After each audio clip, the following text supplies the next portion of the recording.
With the rise of robotics, artificial intelligence, and automation, there are questions regarding the utility of humans within industrial settings.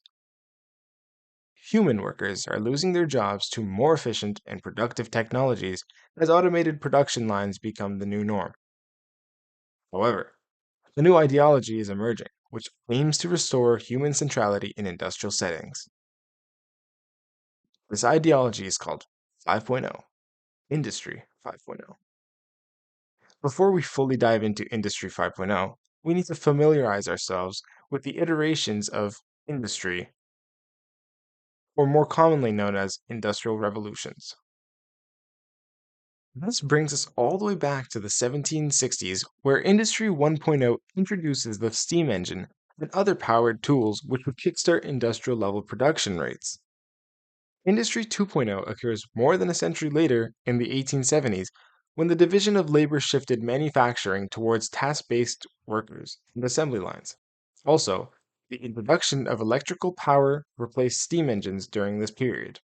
Moving into more recent times, Industry 3.0 kicked off with the introduction of computers and other data-based technologies.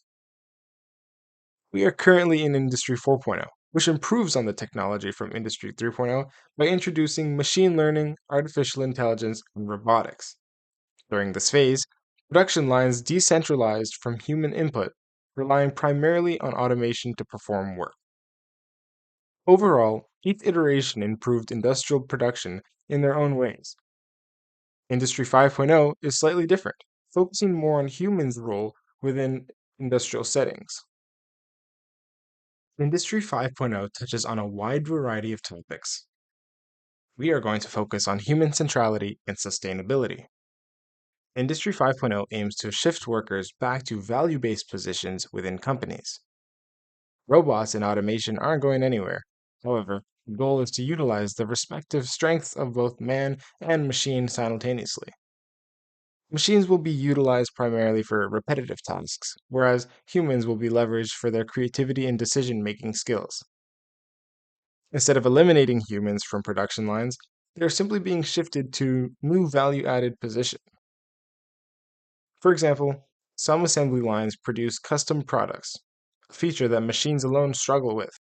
Industry 5.0 would put humans in an input role to modify and adjust the system to match the customization, while the machines still do all the heavy lifting. Another goal of Industry 5.0 is to shift the primary goal of industry away from strictly profit.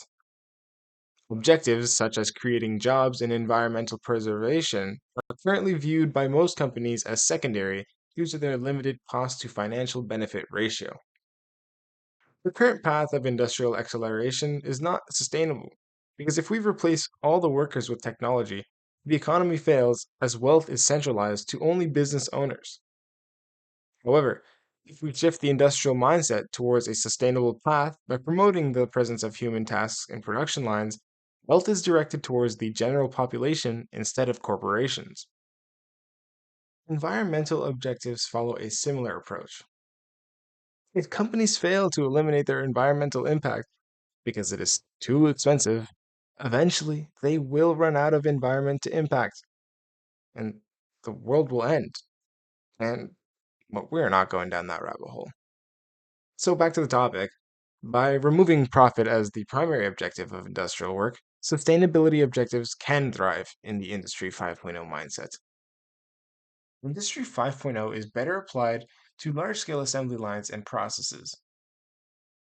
Most small businesses or manufacturing plants are still operating in an Industry 3.0 capacity. So, balancing the coexistence of humans and robots is not of concern because there are no robots.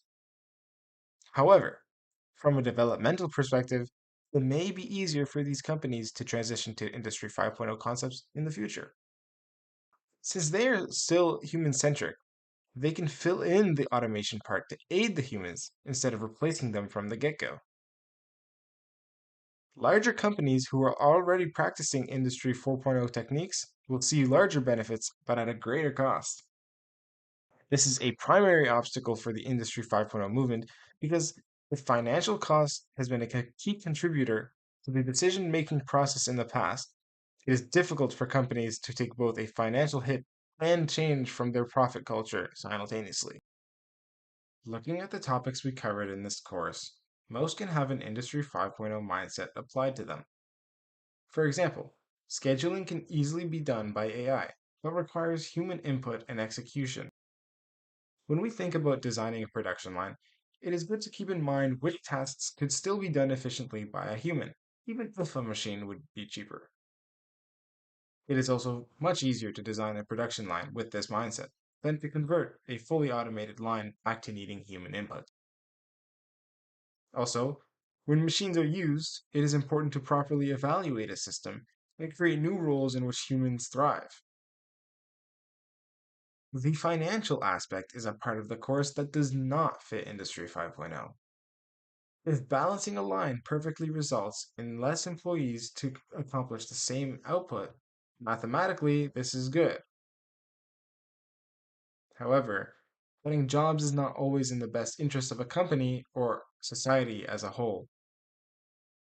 Therefore, if we want to roll out Industry 5.0 fully, we need to come up with different success metrics other than saving time or money to increase profits.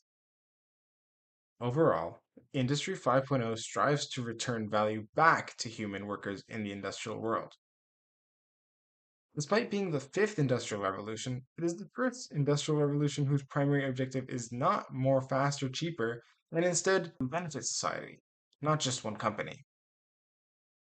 However, there are fundamental mindset changes that must occur on a global scale, which is why Industry 5.0 is still a hypothetical idea.